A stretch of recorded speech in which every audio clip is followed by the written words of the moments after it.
Anyway, so we went to this thrift store, and what I learned when I got there in 1908, it was a funeral home.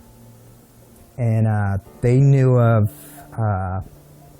6 spirits there, supposed spirits. So we conducted our investigation, and stuff was happening throughout the night. Matter of fact, at one point, I was upstairs. There were 2 floors, and the upstairs was an apartment. And there was only one way to get to the apartment because they had taken out the back stairwell, and it was a ladder. So myself and Amanda were up there. This was back when I had passed to Illinois. We were up there, and I said, if you did what I think you just did, can you do that again? Well, I felt I had been touched. Later in the review, there's an EVP that says, did you like it?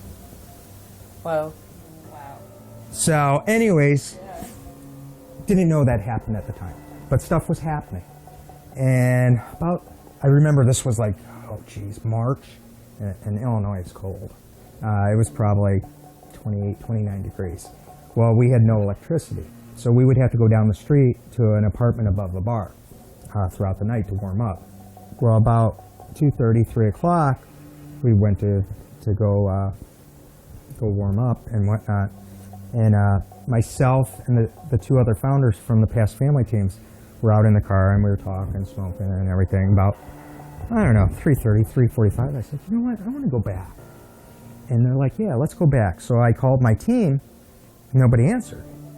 So I went upstairs, and the team was asleep. It's 3:45. Yeah, let's just go back. So we went back, and immediately we started hearing a little girl or a cat.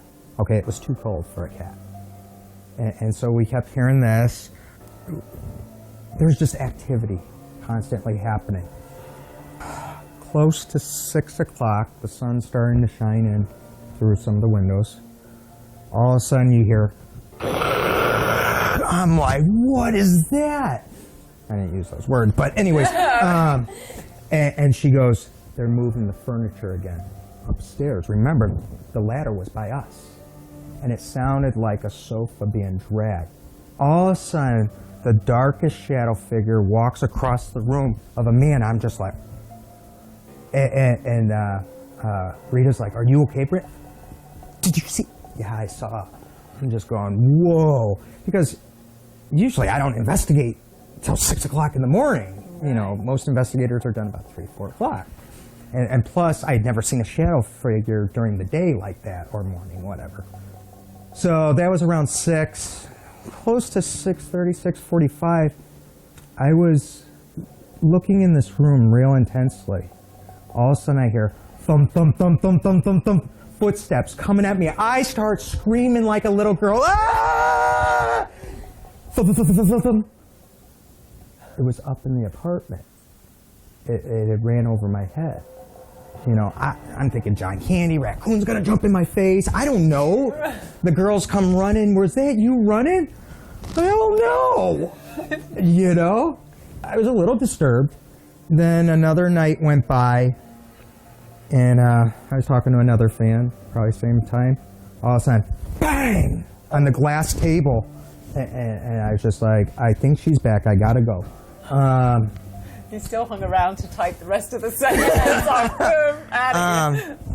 Then another time, I was talking to Fan late at night again, and I look up and there's the linen closet. Door opens and it's closed. I'm just like, I wonder what she's doing up. I get up, she's not there. She's asleep. Well, anyways, what ended up happening was the positive attachment became negative. It started taking over. I'm a very social person. I started pushing everyone away. I started heavily drinking. Well, we had headphones on, and we thought it was a breath.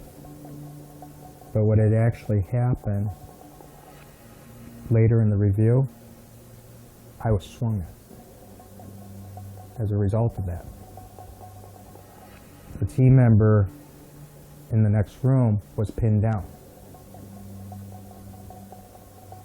What I personally think happened wasn't swinging at me. It was swinging at my attachment.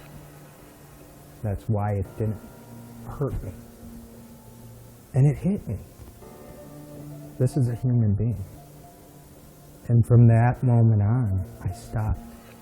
That's why when I was telling you about the attachment, and I was saying, let's string you up, boy, I didn't talk like that anymore. So something was wrong, and then plus I was constantly saying, I don't say stuff like that.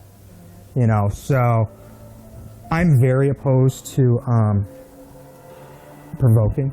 I think it's wrong. You know, Ghost Adventures called me and asked if I wanted to film in Nashville, and I refused. I didn't want to be a part of that show. I don't support nor do I endorse any kind of provoking, period. Yeah, I could have had my 15 minutes of fame, but it wasn't worth it. You know, I've always tried to represent the good of this field. How I feel about provoking, it's wrong. Absolutely wrong. Anyone who's watching this that's an investigator, think about, would you talk to your mother that way? Would you talk to your grandmother that way? Would you talk to your grandpa, granddad, whatever? Anybody, your pastor, your priest, whatever. This is a human being, whether they are alive or dead, it's a human being. So 4.5-hour drive. 15 minutes into the interview, she tells me she's suicidal and she collects guns.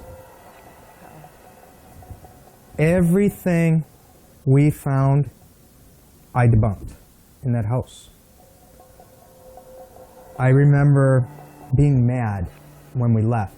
I said, did you see that report from the other team? If that activity was really going on in that house, why were they only there for 3 hours?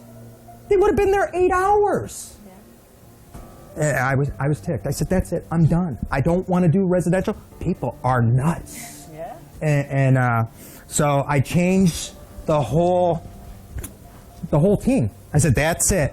We're going back to the basics. We got in this field to gather evidence. We're going back to cemeteries. We're going back to the basics. We got in this field because we wanted answers. And that's where everybody forgets that. And they're not looking at the big picture. They're looking at all these little things because they have this new view. Well, I'm helping clients. Well, that's great, but you originally got into this field because you wanted answers, because you wanted to know what happens life after death. Why are they still here? Why are they trying to communicate with us? Why have they not moved on, yet the majority have? We get into this because we want answers.